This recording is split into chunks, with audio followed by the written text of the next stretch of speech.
Don't do it, guys. Don't place trades based on what you see here. Please consult your own financial advisors and do your own due diligence. All right, with that said, let's go.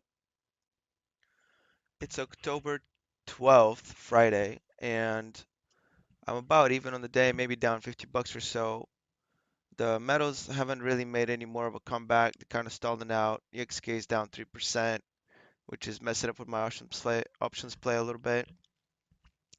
Um, but some of the market is making a comeback, like Apple and all the rest of them. Apple's up 3.57%, Spotify up 4%, China's up a little bit, JD up 4%.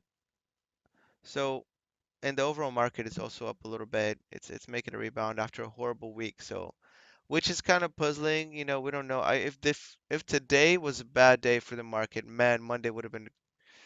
I would be expecting some huge losses, but this kind of gives it a little bit of hope. It might even just be a correction, so we'll see. The overall market's up probably about 1.5% or so.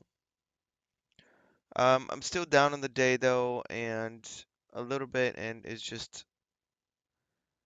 because my stuff doesn't really travel with the overall market that much. The uranium got punished a little bit, and that's kind of what's causing the losses here. As you can see, EUR is about flat, but Cameco is down a percent, URG, UUU down a little bit, and the precious metals as well. Everything else is pretty even. Um, Other than that, not too much of an eventful day, but the emerging markets, especially the Asian markets are doing really well. Like you can see this AEF, this income fund, went up 4% today. Kind of really far down on it overall, but I might double down on this position and buy a little bit more. Also, EDF is down a little bit. It's also an emerging market fund, not an Asia Pacific fund, but just emerging market overall. Um, the interesting thing is that SIG keeps going up, but I've already sold out what I'm going to sell out of SIG. So if it has any more gains, like I really don't care about them at this point. I've already sold 500 shares worth of profits via options, as you can see here. I have all 500 shares committed, and it doesn't really matter to me what it does from here unless it drops by like a billion percent. I'm not going to participate in any gains from here on outward, unfortunately. So that's the deal with that. Um, as far, I have a few options expiring here and 10/19th, um, next next Friday. So I'm gonna have to think about whether I want to re-roll them or what I'm gonna do.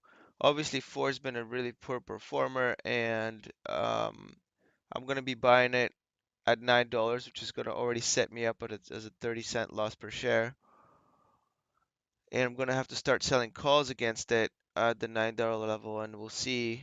Look, I even have an 8.5 for November 2nd put there for Ford, so that might get hit too, and we'll see if I can still make money out of this stock. It's gonna be interesting. I'm gonna keep it short today. I don't really have any major macro discussions. It kind of seemed like the metals had a little breakout of their kind of flat pattern with gold shooting up to 1224 or so, and now it's at 1221 or something like that. But we'll see. It maybe just consolidating a little bit before next leg up, but it could just be a spike fake out and then before a big drop. So, because we still haven't seen that final flush out in the emerging markets, right? At least that I was looking for. But anyway, once my options expired, um, I'm gonna have some cash to play with, especially the chemical options. And I might just buy up some emerging market or switch money over to to precious metals instead of uranium. So that's kind of what I'm thinking uh, what I'm thinking about right now. Branching out into companies that I don't know very well hasn't worked out well for me so far. I'm losing money on Ford, losing money on Switch. JD, I don't know, but I haven't lost any money on JD yet, even though look at this. 5-year chart. I haven't actually lost any money on JD, been making money off options here because I was just basically betting on this $20 range holding. It's been a huge major support ever since the opening of the company here, at least on this stock exchange. So I'm kind of betting on that, and it's been working out. It's purely technical stuff. I really don't have any understanding of the company other than the understanding I have of China and the extremely basic technical analysis of a support zone. So that's kind of what I'm betting money on right now, and we'll see. I've made some money on it so far, and hopefully I continue to do so. Okay. Um, I don't have any other discussion points. I will be thinking about it over the weekend. I might make an episode or two on Saturday or Sunday and tell you guys my thoughts. Okay. With that said, enjoy the rest of your Friday and weekend. Peace out.